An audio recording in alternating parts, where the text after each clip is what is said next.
कि वहां पे इंडियन इंस्टीट्यूट ऑफ टेक्नोलॉजी से लोग पढ़ के जा रहे हैं और पूरी दुनिया पे हुकूमत करते नजर आ रहे हैं। इस वक्त अगर देखा जाए तो अमेरिका, IMF तो ultimately is funded by America. America की हर दूसरी बड़ी ऑर्गेनाइजेशन का हेड जो है वो भारतीय निजाद है और इंडियन इंस्टीट्यूट ऑफ टेक्नोलॉजी से पढ़ा है। मैं इसकी गारंटी करता हूं इस बात की कि इंडिया की मर्जी के बगैर आपको IMF लोन नहीं दे सकता, ना देता है। बल्कि इस वक्त मैं बता रहा हूं, आपके साथ अमेरिका बात भी नहीं करेगा भारत की मर्जी के बगैर, क्योंकि वो बिल्कुल इस वक्त राय कर रहे हैं कि इंडिया उनके इंटरेस्ट को प्रोटेक्ट करेगा सब कॉन्टिनेंट के अंदर। कि उन्होंने आपके पेशावर में घुस के आपके स्कूल में बच्चों को मारा था तो आपने गाना बना दिया था, हमने दुश्मन के बच्चों को पढ़ाना है, अपने बच्चे ने पढ़ा है और कहते हैं दुश्मन के बच्चे। फिर उसके बाद एक हुकूमत ऐसी आई कि उन्होंने सबको उनको छोड़ दिया। जितने अहमदाबाद के मारने थे वो तालिबान सबको बाइज्जत तरीके से पेशावर अफगानिस्तान छोड़ा है, फिर कहते हैं उनको ला के यहाँ आबाद करना है। तो आप अंदर हकीकत एक पेज पर हुए ही नहीं कभी। आपकी स्टोरियां ना सिर्फ वॉशिंगटन DC के अंदर बल्कि दुनिया के हर कैपिटल के अंदर मशहूर है कि बिफोर आप दहशतगर्दी के लिए मशहूर थे, आज आप करप्शन के लिए मशहूर। जो बच्चे पढ़े थे इंडियन इंस्टीट्यूट ऑफ टेक्नोलॉजी से, जो आज यहाँ आके CEO बन चुके हैं, वो अपनी कंपनियों के सारी मैन्युफैक्चरिंग चाइना से बंद करके भारत ले जाना चाहते हैं। दूसरा, फ्यूचर के अंदर अमेरिका जो है वो एम्बार्गो सैंक्शंस लगाना चाहता है चाइनीज प्रोडक्ट के ऊपर, उनकी मैन्युफैक्चरिंग।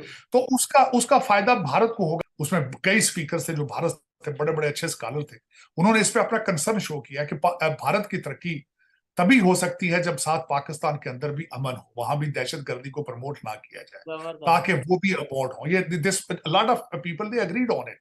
अब उसमें ये मैं बात बताना चाहूंगा कि आपने देखा, जिस तरह मैं पहले पॉइंट पे कह रहा था, आज भी जो आपको IMF ने पैसे दिए हैं भारत की मर्जी से दिए हैं। कि मैंने बोला कि IMF कहीं हमारी नाक की लकीरें निकलवाता है कि भाई $3 बिलियन तब दूंगा जब ये भी शर्त मान लोगे, ये भी शर्त मान लोगे, बिजली का बिल भी बढ़ा दोगे, इसके अलावा महंगाई भी आप अपने हमारी मर्जी से, जो रेट होगा दूध का रेट भी हमारी मर्जी से होगा, चावल का रेट भी हमारी मर्जी से होगा। दूसरी साइड पे IMF, ये हमारा नेबर इंडिया है, उसकी रिक्वेस्ट करता नजर आता है कि आपने जो पाबंदी लगाई है आप इसको हटा दें, अदरवाइज अमेरिका में जो है कीमतें बढ़ जाएंगी। क्या कहना चाहेंगे?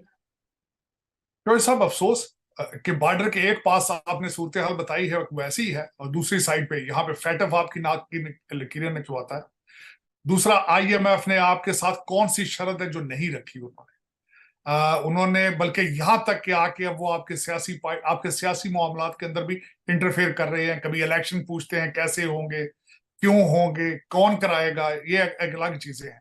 आपके अभी बिजली का रेट है वो बढ़ा है रिसेंटली, उसके बाद वो बिजली के रेट पे इंटरेस्टेड है, लेकिन आपके 87 मेंबर है इस वक्त कैबिनेट के, उनमें उनका कोई इंटरेस्ट नहीं है।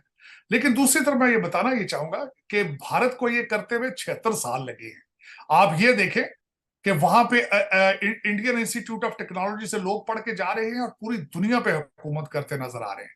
इस वक्त अगर देखा जाए तो अमेरिका, IMF तो ultimately is funded by America. America की हर दूसरी बड़ी ऑर्गेनाइजेशन का हेड जो है वो भारतीय निजाद है और इंडियन इंस्टीट्यूट ऑफ टेक्नोलॉजी से पढ़ा है। अजय बंगा की सबसे बड़ी मिसाल है, उनके कांग्रेसमैन, उनके प्रेसिडेंशियल कैंडिडेट, हत्ता कि वहां की वाइस प्रेसिडेंट जो है कमला हैरिस, वो इंडियन निजाद है।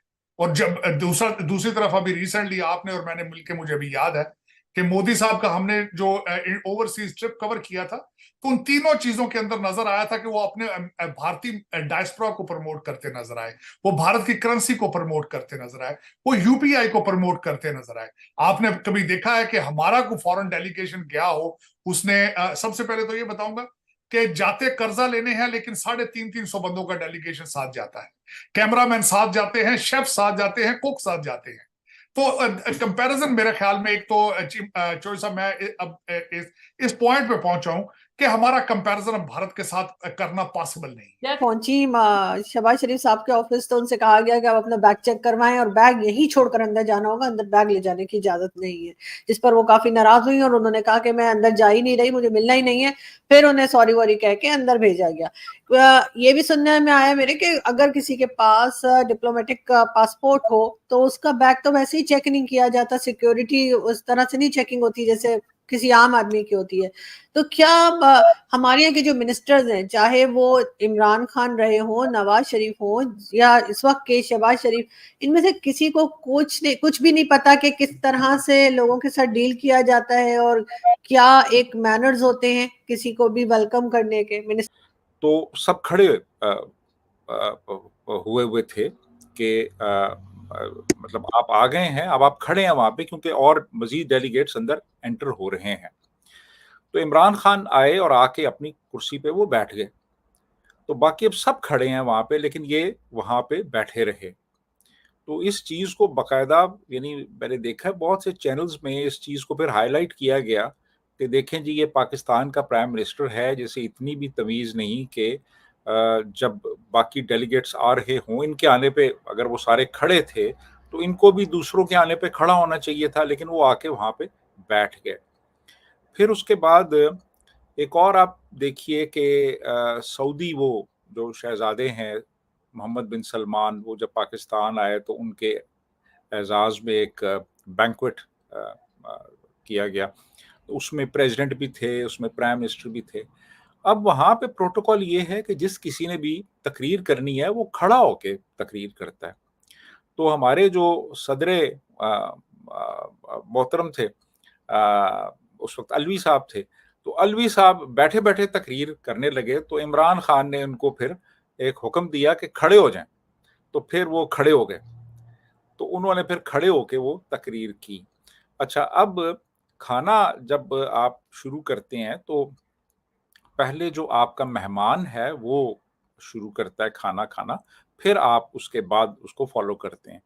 तो खान साहब ने पहले ही खाना खाना शुरू कर दिया। आप देख रहे हैं मेरा और आपका YouTube channel real entertainment TV. आप में से बहुत से लोग ये बात जानते होंगे कि पाकिस्तान में इस टाइम इंटरनेट की स्पीड बहुत स्लो है और उसको लेके बहुत से लोग ये अपनी अपनी प्रेडिक्शन कर रहे हैं, बहुत से लोग अपनी अपनी ओपिनियन दे रहे हैं। कुछ लोग ये कह रहे हैं जी समंदर में शायद किसी मछली ने पाकिस्तान के इंटरनेट की तार को खा लिया जिसकी वजह से इंटरनेट स्लो हो गया। कुछ लोग तो बाकायदा ये कह रहे हैं कि ये जो इंटरनेट पाकिस्तान में स्लो हुआ है इसके पीछे भी इंडिया की साजिश है, इंडिया की गवर्नमेंट ने पाकिस्तान में इंटरनेट को स्लो कर दिया है, फायरवॉल। और कुछ लोग मतलब ये भी कहते नजर आ रहे हैं कि पाकिस्तान में गवर्नमेंट ने एक ऐसा सेटअप लगाया है, फायरवॉल के थ्रू इंटरनेट को स्लो किया गया है।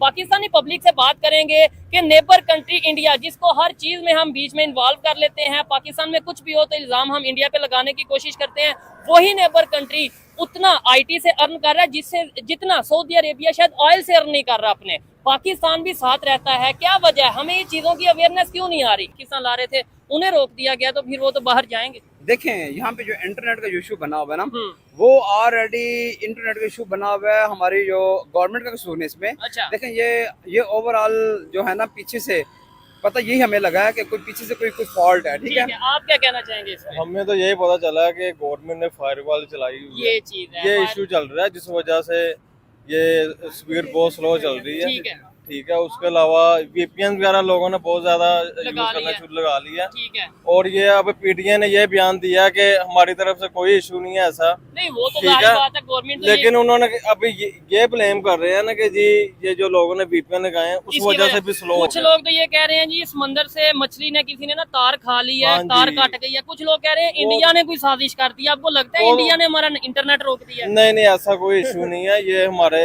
अंदर के लोग हैं जो आपको बेहतर पता है, ये सारा वही कर रहे हैं। ठीक है, आप क्या फायरवॉल कहेंगे? देखिए जी- इंडिया ने हमारा, लोग ये कह रहे हैं देखिए, इंडिया ने जी इंटरनेट रोक दिया ऐसे। देखें ये आपने फायरवॉल के ऊपर आपने बात की है।